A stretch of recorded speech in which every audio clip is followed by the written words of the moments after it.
কোরআন আল কারীম যে কিতাব আপনার আমার সামনে রয়েছে আল্লাহর কালাম কোরআন ওই কোরআনের মধ্যে মুমিন যারা রয়েছেন মুমিনা যারা রয়েছেন ঈমানদার যারা রয়েছেন ওই ঈমানদারদের আল্লাহ সাফল্যই বলে সার্টিফিকেট দিচ্ছেন জোরে বলেন সুবহানাল্লাহ আল্লাহ রাব্বুল আলামিন বলেন বিসমিল্লাহির রাহমানির রাহিম قد أفلح المؤمنون الله أكبر আল্লাহ রাব্বুল আলামিন কিসসা কাহিনী বলতে যেটা নয় আল্লাহ বলতেছেন قد أفلح المؤمنون ওই মুমিনরাই সফল হয়ে গেলেন অর্থাৎ যারা মুমিনরা ওইগুলা কাজ করে নিবে মুমিনদের মধ্যে ওই সব বৈশিষ্ট্য যখন চলে আসবে মুমিনদের মধ্যে ওই কাজগুলাই যখনই দেখা যাবে এই মুমিনরাই আপনারা ধরে নিবেন এরাই কামিয়াব মুমিন সুবহানাল্লাহ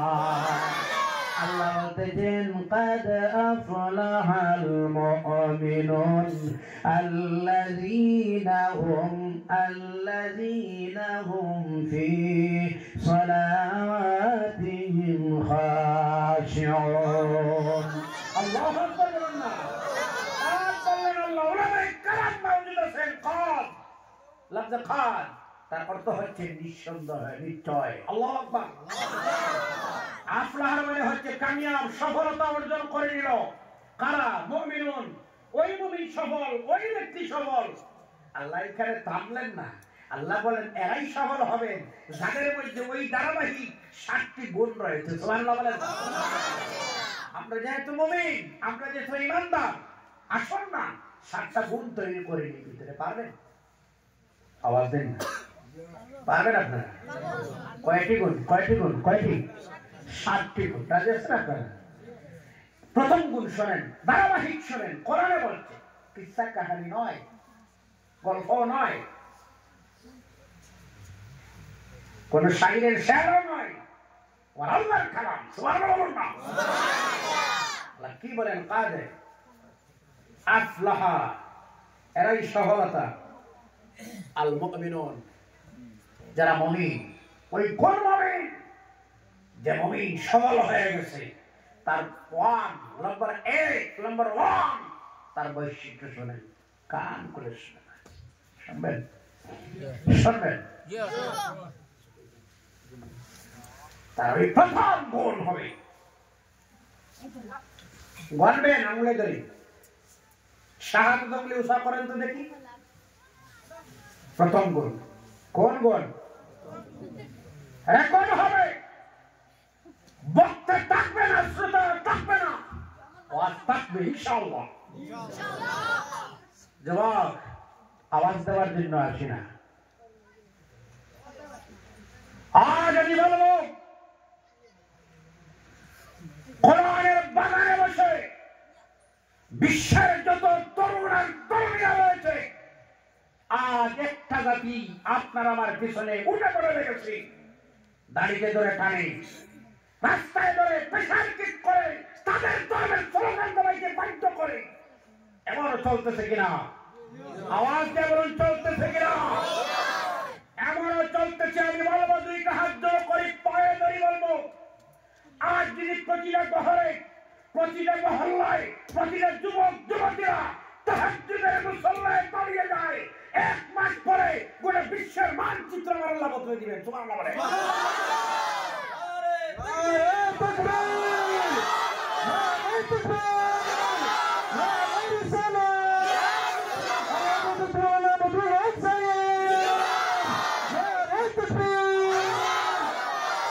শুধু একটা মাস মুসল্লায় দাও কোন ব্যক্তির সাহস হবে না আপনার আমার সামনে আঙ্গুল সাফরে কথা বলার মতো দাঁড়াও তাহাজ্জুদে পারবেন শুনলে বড় দুঃখ লাগে আপনার ধর্মের স্লোগান আমাকে হাসি রেখে ধরে বলতে হয় আপনার ধর্ম থেকে মানুষ নাই আপনার ধর্মের স্লোগান দেওয়ার জন্য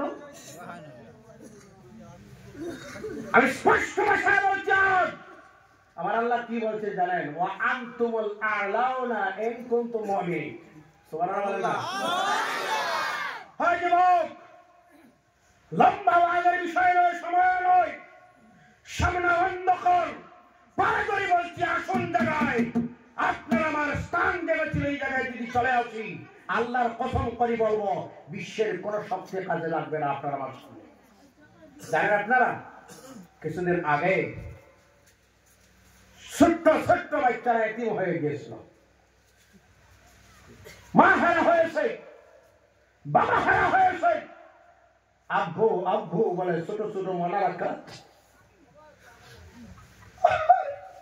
ক্ষুধার জন্য চিৎকার দিছে, ওই ফিলিস্তিনের অবস্থা। আমার আল্লাহ কিছুদিন পরে আগুন লাগিয়ে দিলেন। আহারে, আগুন থামানোর ক্ষমতা হলো না। আল্লাহু আকবার। আমার আল্লাহ ছাড় দে ছাড়ে না, ছাড় দে ছাড়ে না। আমার ভাইয়েরা, আমি বলতেছিলাম মুমিন আমরাই হলাম ইমানদার। আপনার আমার মধ্যে গুণ বৈশিষ্ট্যর জন্ম দিবার প্রয়োজন আছে কিনা? আরো জোরে বলো, আছে কিনা? এক নম্বর গুণ যেটা মুমিন হিসাবে জন্ম দিতে হবে, এর নাম হলো আল্লাযীনা হুম ফি সালাতিহিম খাশিউন। আল্লাহ, এই মুমিনরা যখন মুসল্লায় দাঁড়ায়, প্রধান কাজ মুমিনদের মুসল্লায় দাঁড়ানো। বুঝলেন আপনারা? মুমিনদের প্রথম কাজ কোনটি? মুসল্লায় দাঁড়ানো। মুমিনরা যখন মুসল্লায় দাঁড়ায়, আর দাঁড়ানোর পরে মুমিনরা তাদের রবকে হাজির নাজির জানিয়ে মুসল্লায় দাঁড়ায়। সে মুসল্লায় দাঁড়ায় খুশু আর খুদু বিনয়ের সহিত আল্লাহর কুদরতের কদমে সিজদা দেয়। সুবহানাল্লাহ। সেইভাবে মনের আশা আমি যদি আমার রব এই সামনে আমার সামনে হাজির, আল্লাহর নবী বলেন তুমি এমনি ভাবে মুসল্লায় দাঁড়াও, আবুদুল্লাহ কান্নাকা তারাম ফাইন লাম তাকুন তারাহু ফাইন্নাহু ইয়ারাক। তুমি এমন তোমার রব মহান আল্লাহ রাব্বুল আলামিন দেখতেছো। যদি আল্লাহ তোমার দ্বারাই সম্ভব না হয়, কিন্তু তোমার রব তো তোমাকে দেখতেছেন। ও ইমানদার, ও যুবক, ও যুবতী, ও বাবাজান ভাইজান, শুনেন, দুইটা হাত জোড় করে বাবার আপনাদের সামনেই বলি, মুমিনদের প্রধান কাজ ঈমান আনার পরে যে কাজটার নাম হলো, এর নাম হলো নামাজ। এর নাম কি? আর যদি বলেন এর নাম কি?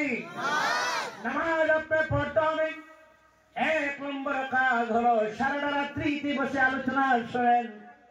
আর যদি একটা টাইমের নামাজ আপনি পড়েন, নাকি আপনি জান্নাতে যাবেন? আর যদি বলে জান্নাতে যাবেন, না না, জান্নাতে যাওয়া সম্ভব নয়। ওই জান্নাতে যাওয়ার জন্য প্রধান কাজ যেটাই হলো আমার নবীর প্রেম আর ভালোবাসা অন্তরে নিয়ে মুসল্লায় দাঁড়িয়ে যাও।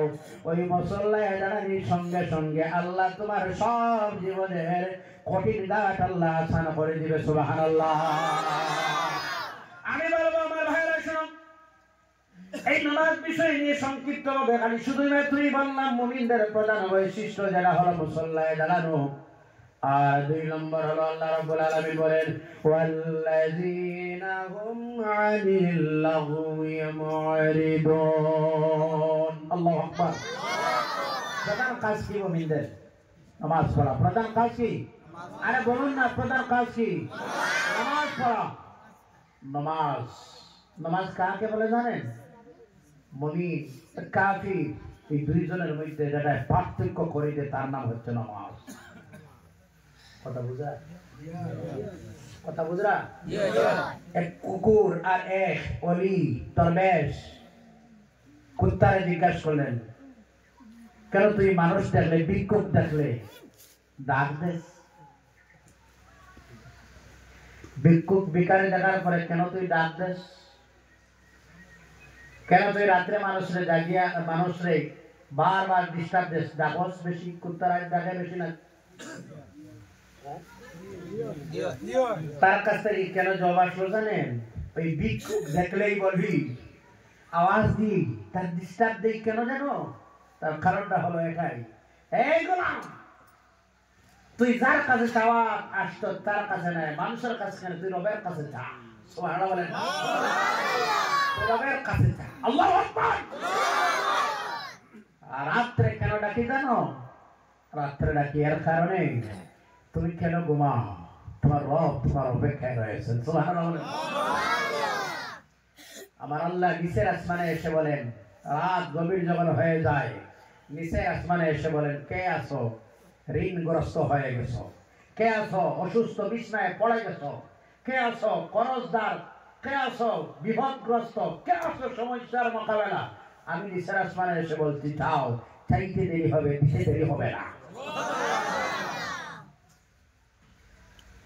আমার ভাইয়ের সব মুমিনদের 2 নম্বর বৈশিষ্ট্য যারা হলো, আল্লাহ রাব্বুল আলামিন বলেন, মুমিনদের সামনে যখন অযথা কোনো কথা বলা হয়, মুমিনদের সামনে বেকার আলোচনাই যখন হয়, ওই বেকার আলোচনাই মুমিনরা করেও না এবং শুনেও না।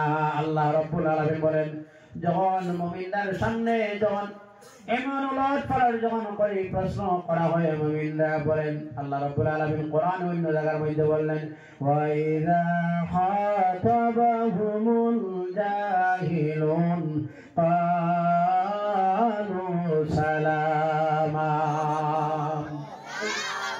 মুমিন যখন এমন উলটপালট প্রশ্ন করা শুরু হয়, জাহিল মানুষই যখন প্রশ্ন করে, মুমিনরাই তখন তাদেরকে বলে সালাম সালাম। সেখান থেকে মুমিনরা চলে যায়। তার মানে মুমিনদের বৈশিষ্ট্য নয় রাস্তায় বসে গল্প করা, তিমাতায় চৌমাতায় শ্বাস করে বসে মুমিনদের অযথা গল্প করা, এটা মুমিনদের বৈশিষ্ট্য নয়। 2 নম্বর গেল। 3 নম্বর হলো ওয়াল্লাযীনা হুম লিযাকাতি ফাইলুন। একদম সংক্ষিপ্ত ভাবে 8:30 মিনিটের সময় এসেছে আমার, এর জন্য যা বলা যায় সংক্ষেপে। 1 নম্বর কি? নামাজ। 2 নম্বর হচ্ছে অযথা কথাবার্তা শোনা, না বলা, না শোনা। 2 মনে থাকবে? মনে থাকবে? আলহামদুলিল্লাহ বলুন। নম্বর 3 মুমিনরা যাকাত দেয়। সুবহানাল্লাহ বলেন না? যাদের উপরে আল্লাহ সম্পদ দিয়েছে, মাল দিয়েছে, এরা যাকাত দেয়। এই 3টা গুণ যদি এদের মধ্যে আয়, এরা কোন জায়গায় ঢুকছে? কাদ আফলাহাল মুমিনুন। কোন জায়গায় ঢুকছে বলুন না? মনে ভাবিয়ে নেই, কাদ আফলাহাল মুমিনুন একটা ঘরের ভিতর। এই ঘরের ভিতরে ঢুকতে হইলে কয়টা গুণ লাগে? 60টি গুণ। কয়টি গুণ? 60টি। কয়টি লাগে সেটা বলুন না? নামাজের মুসল্লায় দাঁড়াইলে একটা গুণ তোমার মধ্যে চলে আসছে।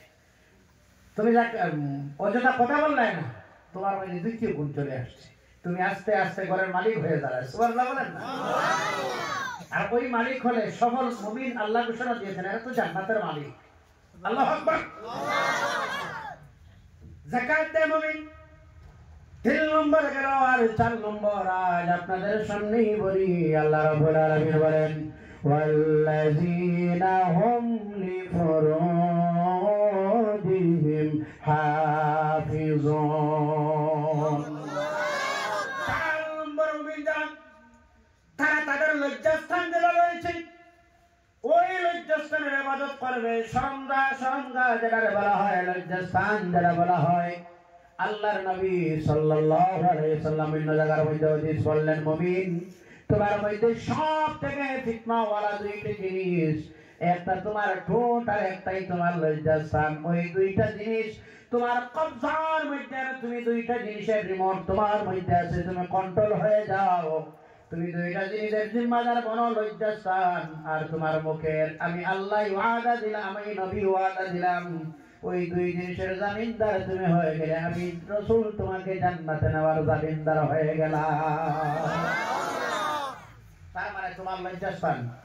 আল্লাহ রাব্বুল আলামিন কোরআনুল কারীমের মধ্যে জায়গার মধ্যে বললেন, আল্লাহ রাব্বুল আলামিন সুন্দর করে বলে দিলেন, কুল্লিল মুমিনিনা ইয়াগুদ্দুনা মিন আবসারিহিম ওয়া ইয়াহফাজুনা ফুরুজাহুম।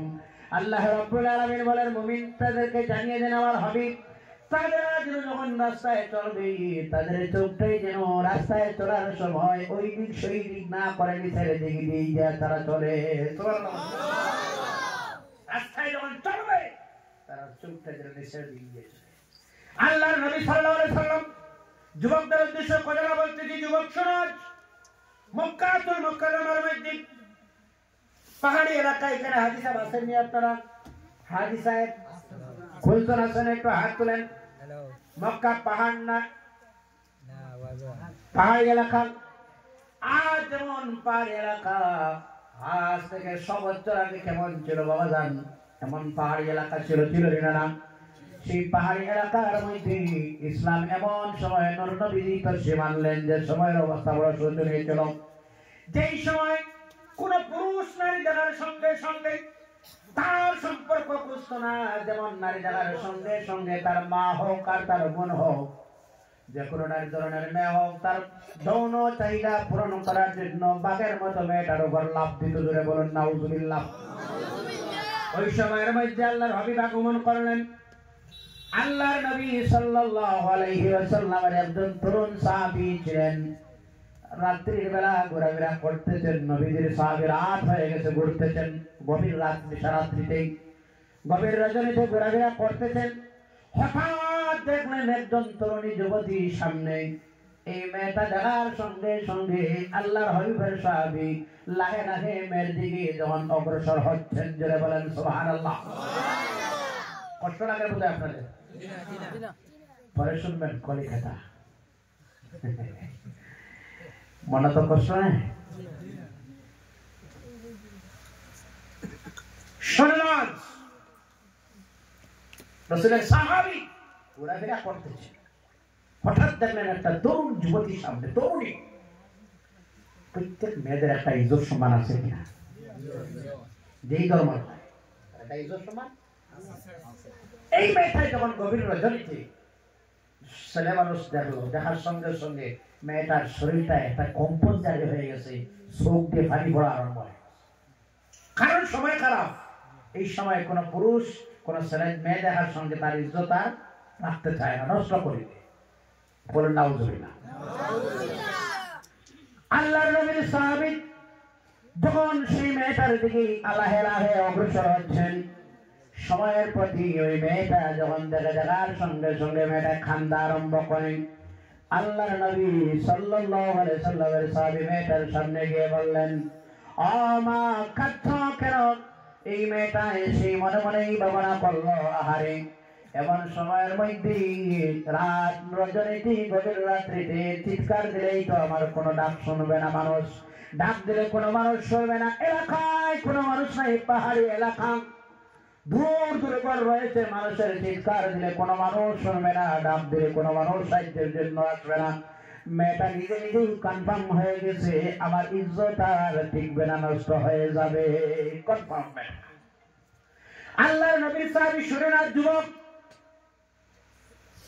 লাহে লাহে যখন সামনে চলে গেলেন যে মেয়েটাকে ডাক দিলেন মা বলে সুবহানাল্লাহ বলেন না কি বলে ডাক দিলেন বাজান মা মাসি আন্টি এই সব শব্দের মধ্যে একটা ভাব শ্রদ্ধা সম্মান ইজ্জত আছে কিনা আছে কিনা কোন মেয়ের যখন মা বলা হয় সেই মেয়ের দিকে খারাপ দৃষ্টিতে দেখা যায় না মাসি বলা হয় সেই দিকে খারাপ দৃষ্টিতে দেখা যায় না আন্টি বলা হয় খারাপ দৃষ্টিতে দেখা যায় না সেই মেয়েটার সামনে গিয়ে দয়াল নবীর সাহাবী সম্বোধন করলেন মা সুবহানাল্লাহ বলেন আপা ভাবি বুবু বয় এইসব শব্দের মধ্যে একটু কিছু আছে আপা বললে তো কিন্তু একটু আছে ভাবি বললে তো আরো একটু বাড়িয়ে আশঙ্কা আছে জোরে বলুন ঠিক কিনা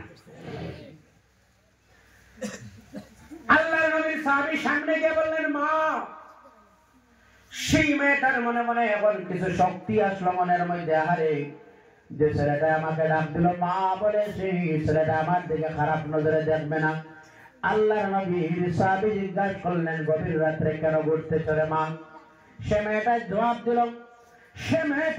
দিল সকাল যখন হয়েছিল ঘর থেকে বাইরে হয়েছিলাম রাত হয়ে গেছে অন্ধকার হয়ে গেল রাস্তায় বলে গেলাম ঘরে পৌঁছা আমার দ্বারা সম্ভব নয় জন্য ঘোরাফেরা করতেছি রাত হয়ে গেছে ঘর পর্যন্ত রাস্তা বলে গেলাম সকালবেলা রওনা দিয়েছিলাম রাস্তা বলে গেলাম কোনো উপায় নেই আল্লাহর নবীর সাহাবী বলেন কোন গ্রামে বাড়ি রে মা কোন লোকের বাড়ি, তোমার বাবার নাম, তোমার মায়ের নাম বলো তো। সাহাবীর সামনে যখন ওই তরুণী যুবতী বললেন, আল্লাহর নবীর সাহাবী বললেন, মা তোমাকে তোমার ঘর পর্যন্ত নিয়ে পৌঁছে দিবার দায়িত্ব আমি নিজ হাতে সমঝে নিলাম। এর নাম কি? ইসলাম। শুনতেছেন আপনারা? তোমাকে ঘর পর্যন্ত পৌঁছে দিবার দায়িত্ব কার? শোনেন যুবক, সামনে রয়েছে ঘটনা। আপনারা আমার সামনে, আমি আপনাদের সামনে। আপনারা অটোমেটিক আমাকে দেখতেছেন, আমিও অটোমেটিক আপনাদেরকে দেখতেছি। কথা বলুন ঠিক কিনা? একজন মানুষ মানুষের সামনে যখন থাকে তাকে অটোমেটিক দেখা যায়, ঠিক কিনা? রাসূলের সাহাবীর পিছনে আর এই মেয়েটার সামনে, সামনে যাও মা, তুমি সামনে যাও, রাসূলের সাহাবীর পিছনে, অটোমেটিক দুইটা চোখের দৃষ্টিটা মেয়ের দিকে চলে যায়। একজন মানুষ সেই সুন্দরী তরুণী ছিল, মেয়েটা এক কদম জমিনে রাখার পরে আর এক কদম উঠানোর সময় পূর্ণিমার চাঁদের মতো জলমল শুরু করে পায়ের অংশে। আল্লাহু আকবার বলেন না? কেমন সুন্দরী যুবতী ছিলেন। আল্লাহর নবীর সাহাবী আবার বললেন, মা তুমি যে আমার সামনে, আমি তোমার পিছনে, মা আমার সামনে দিয়ে যখন তুমি চলো রে মা, এই চলার সময় তোমার পায়ের অংশটা যখন জলমল করে বাইরে হয়, আমার চোখের দৃষ্টি অটোমেটিক তোমার দিকে চলে যায়। আমার নিয়ে অবস্থায় যে হয়ে যায় কিয়ামতের দিন আমি আমার আল্লাহর সামনে কি জবাব দেব? মা আপনারাই বলছি, এবার তুমি আমার পিছনে আসো, আমি তোমার সামনে যা।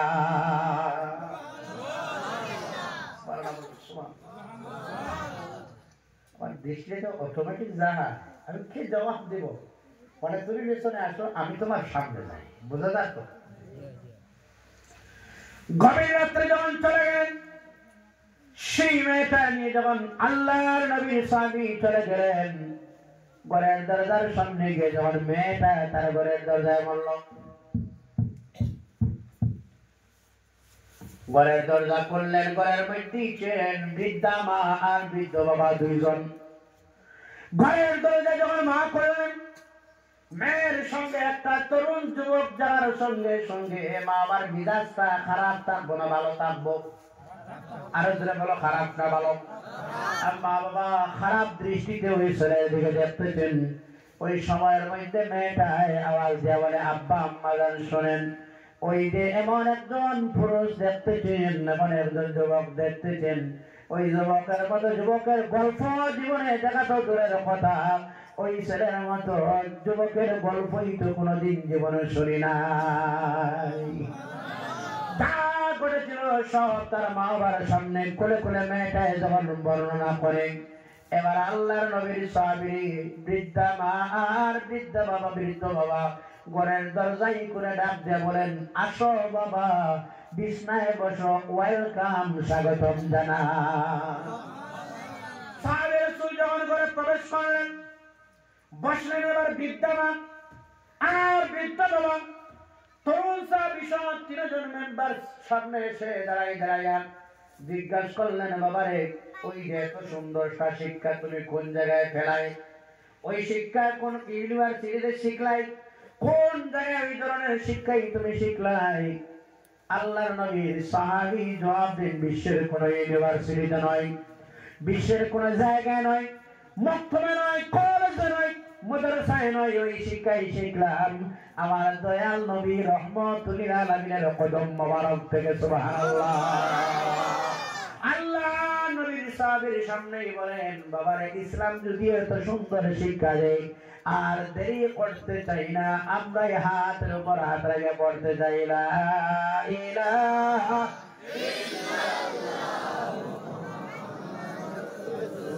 ইল্লাল্লাহ সাল্লাল্লাহু আলাইহি ওয়াসাল্লাম। আল্লাহ বলেন, ওয়াল্লাযিনা হুম লিফুরুজিহিম হাফিজুন, যারা তার লজ্জাস্থানের হেফাজত করবে। কি করবে? আরে জোরে বলুন, কি করবে? লজ্জাস্থানের হেফাজত করবেন। স্বামী তার স্ত্রীর জন্য তার আনামত্রী যেন খেয়ানত না করে, আর মহিলারা যেন তার স্বামীর আনামত তারা খেয়ানত না করে। এই জমিনের মধ্যে এমন একটা গজব আরম্ভ হয়ে গেছে, বলবেন এই জমিনে আজ এই বছরের 4টা মাসের ভিতরে জমিনের ভূমিকম্পের হার বাড়তেছে না কমতেছে? বলো না, আর যদি বলো ভাই বাড়তেছে না কেন কমতেছে? এই জমিনে ভূমিকম্পের হার বাড়তেছে। ইদানিং কয়েকদিন আগে মাত্র একবার ভূমিকম্প হয়েছে। মানে বছরে দেখা যায় আগে 4-7 বছরের মধ্যে 8-10 বছরের মধ্যে 2-3 একবার, আর মাসে একবার নয়, মাসে 3 বারও ভূমিকম্প হয়ে যায়। তার কারণ কি জানেন? আল্লাহর নবী বলেন জমিনে 4টি কাজ যখন শুরু হয়ে যাবে ওই জমিনে ভূমিকম্প ঘন ঘন হবে। এর মধ্যে একটা হলো ওই জমিনে যখন জিনার কাজ চলবে, যখন অবৈধভাবে যৌন চাহিদা যারা পূরণ করবে, ওই যৌন চাহিদা যারা পূরণ করবে, জিনা করবে, আল্লাহর নবী বলেন তখন জমিনে ভূমিকম্পের হার বাড়ে যাবে। এবার ভূমিকম্প বাড়তেছে না কমতেছে? আজ হলো দুঃখের বিষয়, অনেক ছেলেরা দুঃখের গল্প শুনলে বড় ভয় লাগে। ছেলে উপার্জন চলে গেল বেঙ্গলোরের জমিনে, আছে আসেনি না নাই? আরো জোরে বলো আসেনি না নাই? করে নিজের সন্তান সহ মা বাবা সহ 3টা সন্তান দিয়ে স্ত্রীর রাখে চলে গেছে, উপার্জনের জন্য চলে গেছে। হ্যাঁ 10 মিনিট বাড়ছে, আমি তো কমলে আরাম পাই। গত রাত্রিতে আজকে ওইসব সিম্পল জলসা, গত রাত্রিতে দিনের বেলা করিমগঞ্জ, রাত্রে শিলচর, আবার রাত্রে শিলচর। আমাদেরকে বলা হয় শিলচর। শিলচর টাউন থেকে আমার ঘর প্রায় 40 কিলোমিটার।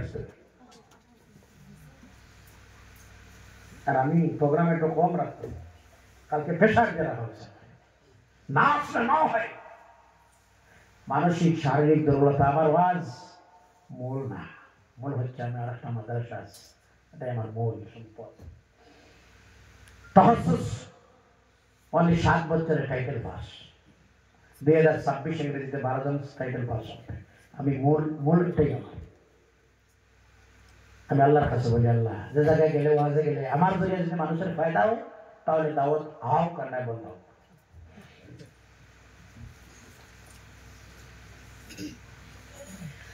ঠিক আছে, যুবকদের আশা 10 মিনিট নেব ইনশাআল্লাহ। আলহামদুলিল্লাহ, আমি কবুল করি। আপনারা রাগ করছেন তো? হুজুর শেষ করেন, হুজুর শেষ করেন, কোন আছে মনে করেন? কি বলতেছিলাম?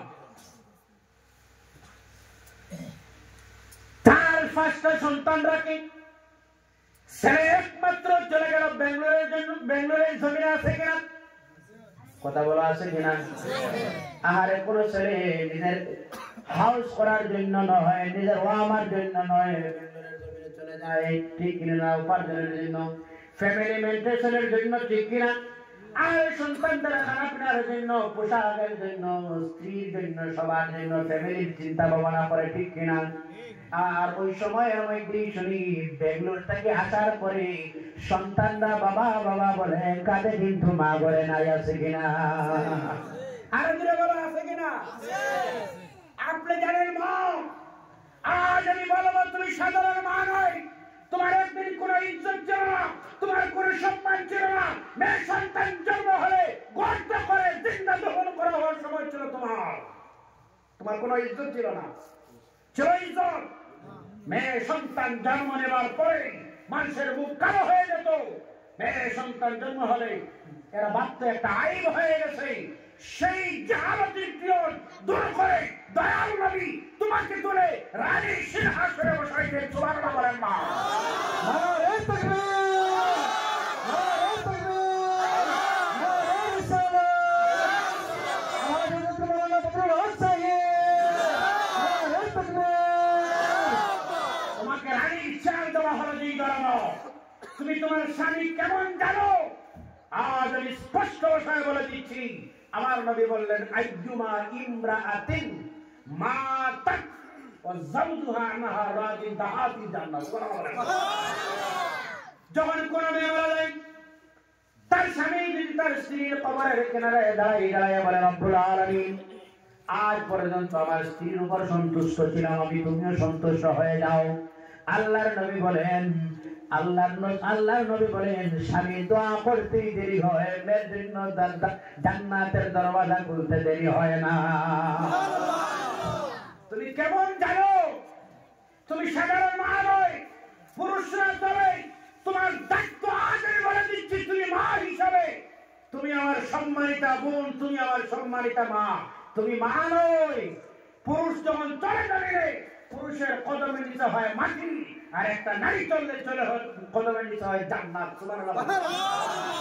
কারণ ছেলেদের গর্ভে সন্তান আসে না, আসে মেয়েদের গর্ভে। সুবহানাল্লাহ বলেন না? আর সন্তানের ব্যবস্থা হচ্ছে মায়ের কদমের নিচে। আল্লাহু আকবার। তুমি কেমন মহিলা?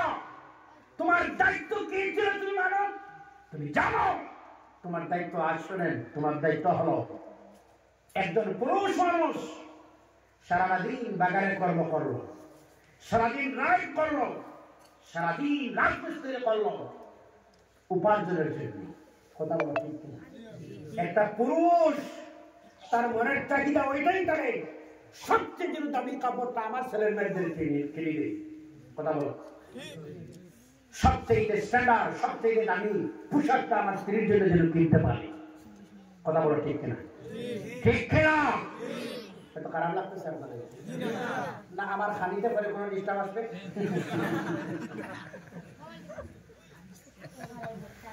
তুমি সাধারণ মা নয়, তোমার দায়িত্ব কেমন তুমি জানো? তুমি ওই ফ্যামিলির পুত্রবধূ নয়, তুমি ওই গোটা ফ্যামিলি একজন ম্যানেজিং ডিরেক্টর। সুবহানাল্লাহ। কেমন মানুষ জানো? গোটা ফ্যামিলির ম্যানেজিং ডিরেক্টর। আল্লাহু আকবার বলেন না? যে বাড়িতে মেয়ে আছে, ঢুকার সঙ্গে সঙ্গে, বাড়ির এরিয়ার ভিতরে ঢুকার সঙ্গে সঙ্গে অটোমেটিক বুঝেই যায় এই বাড়িতে মেয়েরা আছে। কথা বলো ঠিক কিনা? কিভাবে হুজুর? দেখবেন বাড়ির বারান্দায় একটু ফুল লাগানো আছে, রাস্তার আশেপাশে ফুল লাগানো আছে। কথা বলো ঠিক কিনা? মেয়েরা একটু ফুল লাইক করে, পছন্দ করে, বাড়ি সাজায়, ঘর সাজায়, বিছনা সাজায়, শোকেস সাজায়, আংলা সাজায়, সব সাজায় মেয়েরাই সাজায়। সুবহানাল্লাহ বলেন না? কেন? এটা খারাপ সাজায়? মেয়েরা সাজায়। এরা মেয়েরা সাজায়, সুন্দর করে সাজায়। সাজায় তো সাজায়, যেমন এই মেয়েটায় যেমন বিছনা সাজায়, আংলা সাজায়, শোকেস সাজায়, পাকঘর সাজায়, সব সাজায়, চাইলে গোটা ফ্যামিলি সুন্দর করে সাজাইতে পারবে। সুবহানাল্লাহ বলেন না? কেমন করে? এমন করে শোনেন। কেমন করে? এমন করে শোনেন। আপনার স্বামী রাজমিস্ত্রির কাজ করে, ড্রাইভ করে, জুগালি করে, রবার বাগানে কাজ করে। আপনার স্বামী সারাদিন টায়ার্ড, পেরেশান, ক্লান্ত হয়ে গেছে। রাত যখন ঘুমাইনি, ঘুম মৌতের সময়। ঠিক কিনা? সারাদিন পরিশ্রমের মানুষ। আপনি মা হিসাবে আপনি তো তেমন হাত পরিশ্রম করেন নাই। একটা পুরুষ সকালবেলা ঘর থেকে বাইর হয় উপার্জন করার জন্য, ছেলেরা আছে তার প্রাণটা ওই ফ্যামিলি মেনটেনেন্স করার জন্য তার প্রাণও চলে যায়। আছে কিনা? আছে কিনা? সন্তানরা বলছে, মা, বাবা, স্ত্রী 2 মাসের জন্য বেঙ্গালুরু যায়, বাইরে আসবো। বাহ, বেচারা যাওয়ার পর থেকে কাপড় কিনছে, পোশাক কিনছে স্ত্রীর জন্য, মেয়ের জন্য। 1 মাস পরে, 2 মাস পরে, বছর পরে আসবে, সব প্যাকিং হয়ে গেছে। তার আগের দিন সব লাগেজ ভরে গেছে, পরের দিন ঘর থেকে বাইরে হয়ে স্পটেড হয়ে গেছে রাস্তায়। এটা কার জন্য করলো? বলুন না, কার জন্য? ফ্যামিলি, সেই ফ্যামিলির জন্য। হিসাবে আপনি বলবেন, যখন ফজরের সময় হবে, ও আমার মা, ও আমার বোন, ফজরের সময় যখন হয়ে যায়, আপনি গরম জল করে আপনার স্বামীর পায়ের তলায় গিয়ে বলবেন, আদরের স্বামী, উঠে যাও, গরম জল করে দিছি, আসো না, একটু মুসল্লায় দাঁড়িয়ে যায়। এটা হচ্ছে একটা আদর্শবান, একটা চরিত্রবান, একটা যে জান্নাতি মেয়ের বৈশিষ্ট্য। আপনার স্বামীরা বলবেন যখন নামাজ শেষ হয়ে যাবে আপনার স্বামী সুন্নাত পড়ে বলবেন স্বামী আর প্রয়োজন নয় চলে যাও মসজিদে ফজরের জামাতে শরীক হয়ে যাও। স্বামী যখন মুসল্লা ছেড়ে মসজিদের দিকে রওনা দিবে ওই সময়ের মধ্যে দুরূদ আর ইস্তিগফার পড়ে দুইটা হাত তুলে দোয়া করে রব্বুল আলামিন আমাদের উপরবেলির মধ্যে খানা পিনা নাই, আমরা গরিব মানুষ, আল্লাহ আমার স্বামী উপার্জনে করে কিন্তু ফ্যামিলি মেইনটেনেন্স করা সম্ভব নয়, রব্বুল আলামিন আমার স্বামীর শরীরের মধ্যে বরকত দিয়ে দাও, আমার স্বামীর রুজির মধ্যে বরকত দাও, আমার স্বামী তোমার হাওলায় করে দিলাম। এটা একটা জান্নাতি কোয়ালিটি, সুবহানাল্লাহ বলেন না? আমি আপনার সামনে এই কথাটা বলছি, বুঝলেন আপনারা? আর যারা বুঝলেন আপনারা স্বামীর জন্য দোয়া করবেন, রাত্রে আপনার স্বামী যা হিসাবে ডাকবে আপনি শুনবেন, তবে আপনারাও একটু মহব্বত করবেন, করবেন তো মহব্বত। মা আয়েশা আর আল্লাহর নবী সাল্লাল্লাহু আলাইহি ওয়াসাল্লাম আয়েশা বলেন আমি আর আমার নবী একসঙ্গে খাওয়াতে যখন রাত্রিতে বসতাম, বসার সময় যখন আমি আয়েশা ক্লাসে যেই জায়গাতে আমার ঠোঁটটা লাগিয়ে জল পান করতাম, আমার রহমতুল আলামিন আমার নবী ক্লাসের ওই জায়গাতে ঠোঁট মোবারক লাগিয়ে জল পান করতেন। সুবহানাল্লাহ। মহব্বত বাড়ে না কমে? আর যারা বলেন কমে না বাড়ে? মহব্বত বাড়ে। স্ত্রীর আদর করবেন, যত্ন করবেন। সব থেকে ওই মানুষটা বাড়া যে মানুষ দাঁড়িয়ে বলতে পারবে আমি আমার স্ত্রীর কাছে উত্তম পুরুষ। সুবহানাল্লাহ বলেন না? আর যারা বলেন না সুবহানাল্লাহ। মা আপনাকে আমি বলছি, আল্লাহ বলেন ওয়াল্লাযিনা হুম লিফুরুজিহিম হাফিজুন, তোমার লজ্জাস্থানের তুমি হেফাজত করো। মা তোমার জন্য তোমার পুরুষ, তোমার জন্য জান্নাত। সুবহানাল্লাহ বলো না? বিকালবেলা প্রেশার দিবেন না, হ্যারাসমেন্ট করবেন না, এই আল্লাহ না সেই আল্লাহ না, এই কম সেই কম, এই বললাম সেই বললাম, কিছুই আনতে পারলাম না, কেমন পুরুষ, এই বলে পুরুষদের সেন্টিমেন্ট করবেন না। আর আপনারা মেয়েদেরকে গালি দিবেন না, কারণ কিছু মেয়েরা কয় আল্লাহ আর কোন স্বামীর আশ্রত মানে ও জল্লাটা করে দিলেনি আমার কথা বলি। আপনার নামটা যেন জল্লাদের লিস্টে না তুলে বলুন আল্লাহ যেন তৌফিক আল্লাহুম্মা আমিন। আমি বলেছি কোরআন থেকে আজ আপনাদের সামনে, কোরআন থেকে কাদ আফলাহাল, যেটা বললাম কাদ আফলাহাল মুমিনুন, বলুন কাদ আফলাহাল মুমিনুন। এই মুমিনরা সফল যাদের মধ্যে প্রথম বৈশিষ্ট্য আসবে মুসল্লায় দাঁড়ানো। কিভাবে দাঁড়াইবে? মুমিন মুসল্লায় দাঁড়াইবে আর চোখ জলে ভরে যাবে। সুবহানাল্লাহ বলেন। আর মুমিনরা অযথা কথা বলেও না, শোনেও না, বলেও না, শোনে না। এটা কয় নম্বর গেল? নাম্বার 2। কয় নম্বর? নাম্বার 3 হলো যাকাত দেয়। মুমিন যাদের উপর যাকাত ফরজ রয়েছে, আপনারা সম্পদ হিসাব করে ওলামায়ে কেরামদের কাছ থেকে মাসলা নিয়ে আপনারা মালের যাকাত দিবেন। কয়টা গেল? নাম্বার 4 ওয়াল্লাযিনা হুম লিফুরুজিহিম হাফিজুন, লজ্জাস্থানের হেফাজত করা। কি করা? লজ্জাস্থানের হেফাজত করা। আল্লাহ যেন 4টি রয়েছে, বাকি কয়টি? 3টি। 4 আর 3 7। আগামী দিন ইনশাআল্লাহ হবে আপনাদের সামনে মুমিন জান্নাতি মুমিনদের 4টি কোয়ালিটি বৈশিষ্ট্য বর্ণনা করেছি। আপনারা আমল করার চেষ্টা করবেন। রাজি আছেন আপনারা? আর যারা বলুন রাজি আছেন আপনারা? যুবক আমি বলবো আজ, অনুরোধ করে বলবো আজ, বিশ্বের যত কিসিমের ফিতনা, যত কিসিমের ফাসাদা, যত কিসিমের চক্রান্ত কাজে লাগবে না আমরা যদি আমরা জায়গায় চলে আসি, আমরা জায়গায় চলে আসি। তুমি আসো কোরআনে, তুমি আসো নবীজির সুন্নাতে, তুমি আসো মুসল্লায়, দেখবে তোমার ইজ্জত সম্মান বাড়িয়ে দিবে আল্লাহ। কে দিবে? আর জোরে বলো কে দিবে? আর জোরে বলো কে দিবে? আল্লাহ যেন সবাই হেফাজত করে বলুন আল্লাহুম্মা আমিন। আমাকে বলা হয়েছিল 10 মিনিট, আমি ইনশাআল্লাহ কবুল করে নিয়েছি, পূর্ণ করেছি। আপনাদের সময় মূল্যবান নষ্ট করলাম। আপনারা খুশি না বেজার?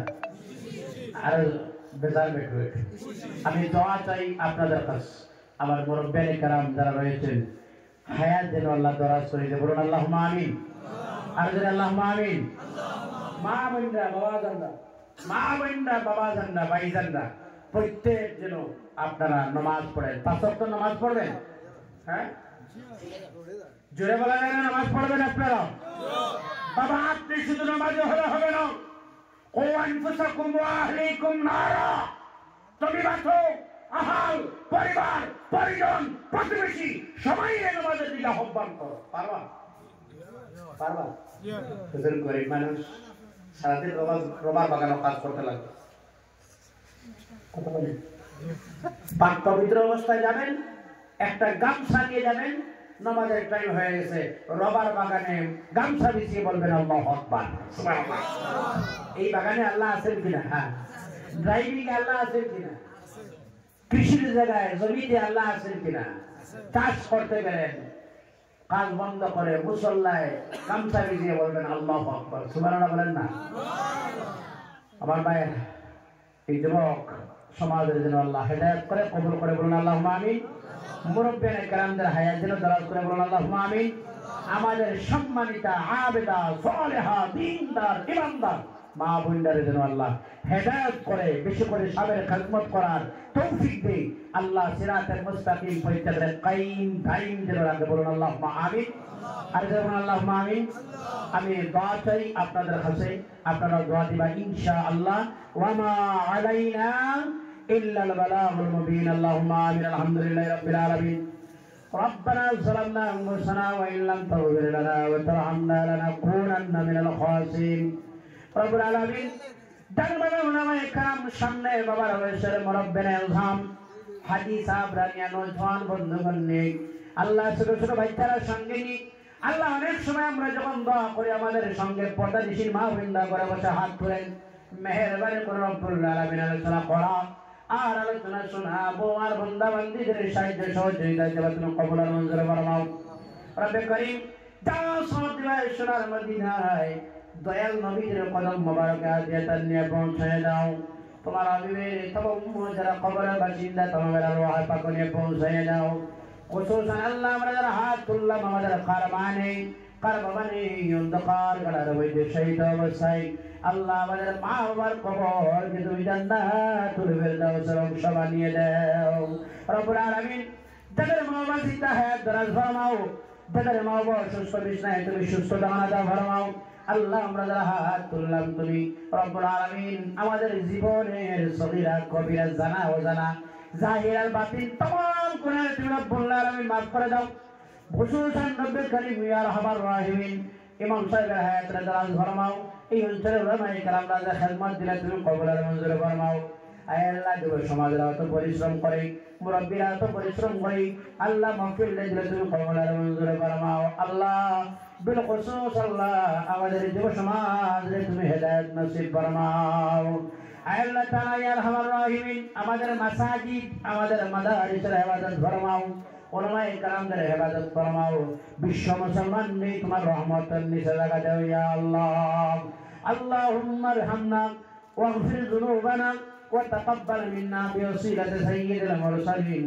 আল্লাহ জানি না কোন দিন বিদায়ের সময় হবে, শেষ সময়ের বেলা নূর নবীর নূরানী চেহারা নয়নের সামনে রাখিয়া নয়ন বলিয়া নূর নবীর চেহারা দেখাইয়া বারবার জবানের মধ্যে তুমি যারা হরি লা ইলাহা ইল্লাল্লাহু মুহাম্মাদুর রাসূলুল্লাহ সাল্লাল্লাহু আলাইহি ওয়াসাল্লাম। سبحان ربك رب العزة عما يصفون وسلام على المرسلين وسلام على المرسلين وسلام على المرسلين والحمد لله رب العالمين آمين. السلام عليكم ورحمة الله وبركاته. نعرة تكبير الله أكبر، نعرة تكبير الله أكبر،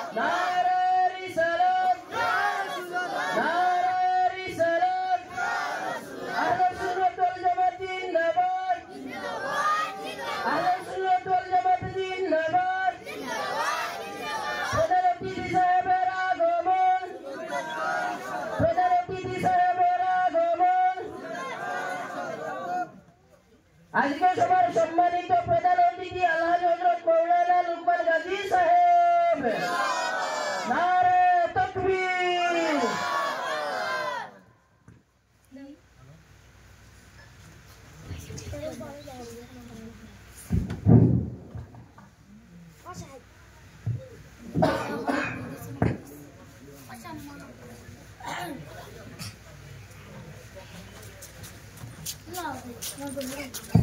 আমি এখন অনুরোধ করব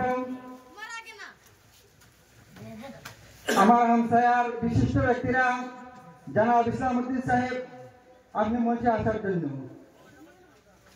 জনাব খলিলউদ্দিন সাহেব আপনি মঞ্চে আসার জন্য আমি অনুরোধ করছি। জনাব নুরুল হক সাহেব বিশিষ্ট ব্যবসায়ী আমাদের সুপরিচিত, মঞ্চে আসার জন্য আমি অনুরোধ করছি। দয়া করে আপনারা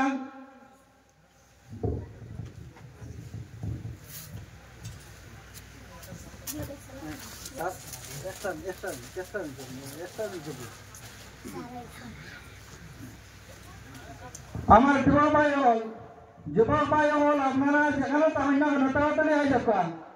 আমার যুবক ভাই হল আপনারা যেখানে তাড়াতাড়ি আই যাবেন।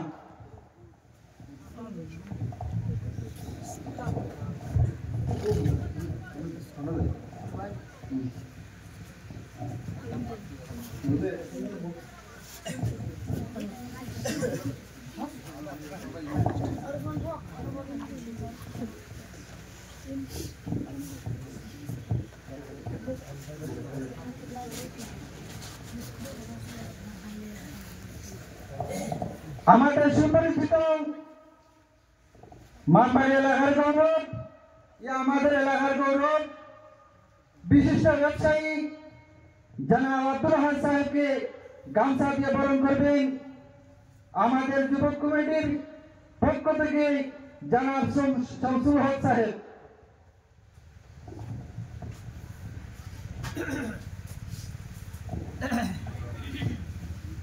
মঞ্চে উপস্থিত আমাদের সুপরিচিত বিশিষ্ট ব্যবসায়ী জনাব নুরুল ইসলাম সাহেবকে গামছা দিয়ে বরণ করবেন মোহাম্মদ বাহারউদ্দিন।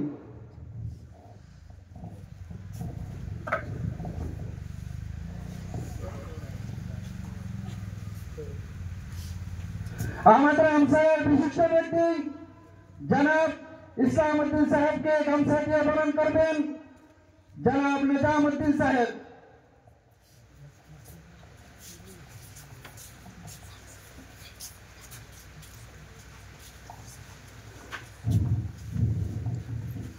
আমাদের হামসায়ার বিশিষ্ট ব্যক্তি জনাব খলিলউদ্দিন সাহেবকে গামছা দিয়ে বরণ করবেন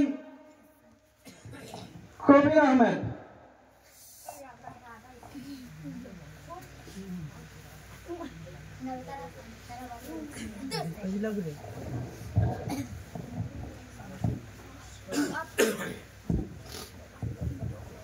আমাদের সবার সুপরিচিত আমরা এলাকার স্কুলের হেডমাস্টার সাহেব, আমি ওনাদেরকে বলবো সংক্ষিপ্ত আকারে 2-4টি কথা হয়ে আমাদেরকে সান্ত্বনা দেওয়ার জন্য।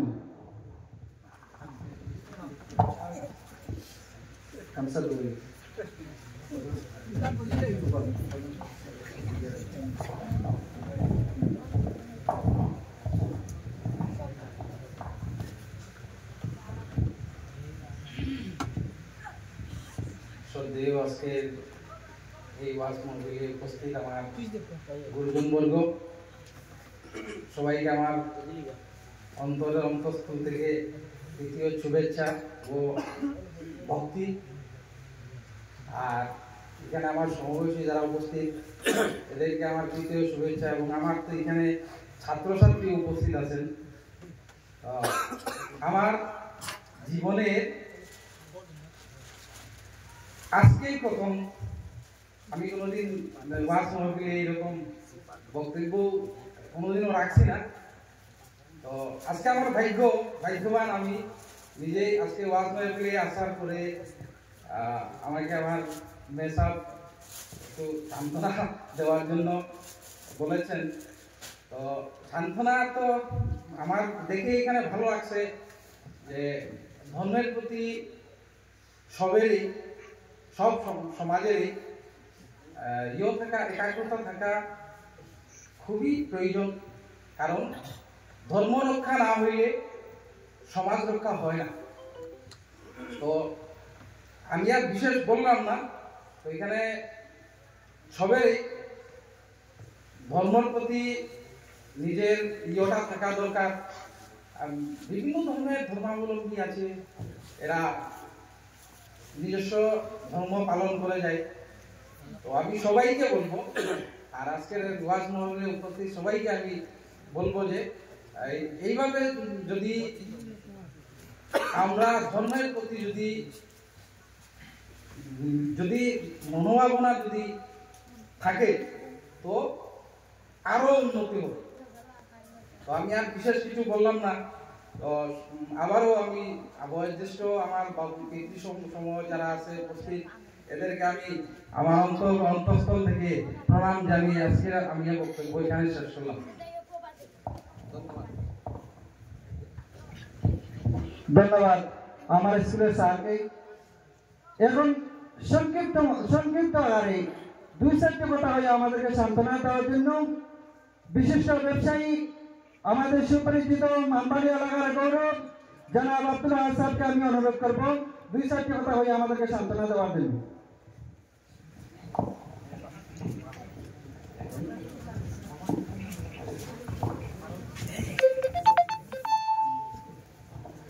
এখন প্রধান অতিথি সাহেবকে বেশ বরণ করবেন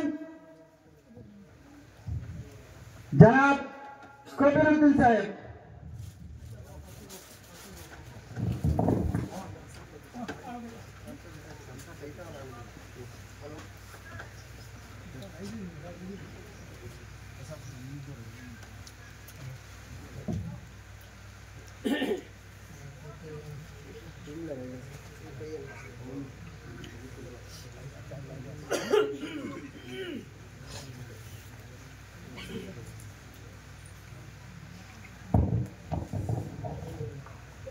আমাদের মাহফিলের প্রধান অতিথি সাহেবকে গামছা দিয়ে বরণ করবেন জনাব কবির আহমেদ।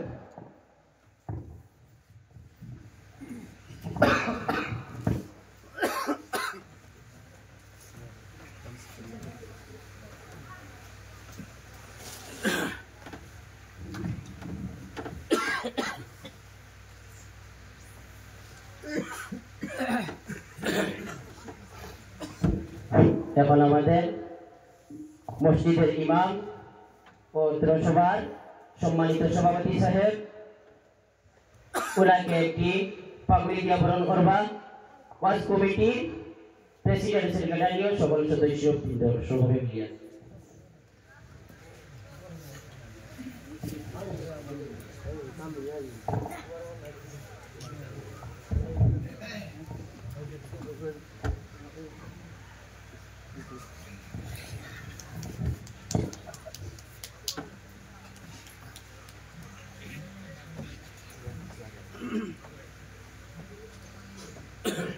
এখন আমি অনুরোধ করব আজকের মাহফিলের প্রধান মেহমান এবং প্রধান অতিথি সাহেবকে তার মূল্যবান বয়ান রাখার জন্য।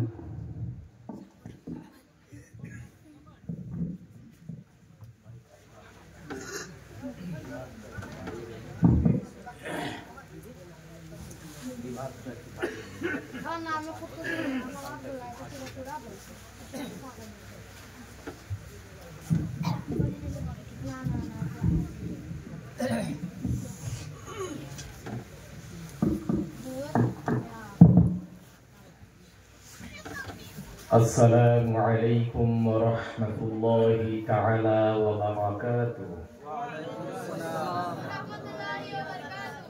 সকলে ভালো আছেন? الحمد لله نحمده ونستعينه ونستغفره ونؤمن به ونتوكل عليه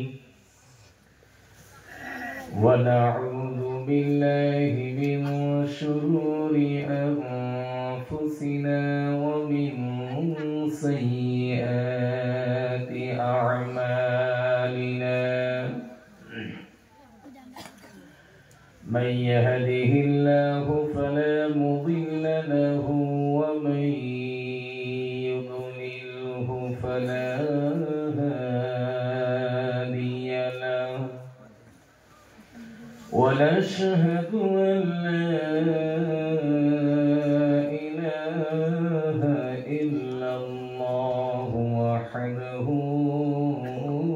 لا شريك له ونشهد أن سيدنا ونبينا وحبيبنا ومولانا محمدا عبده ورسوله الذي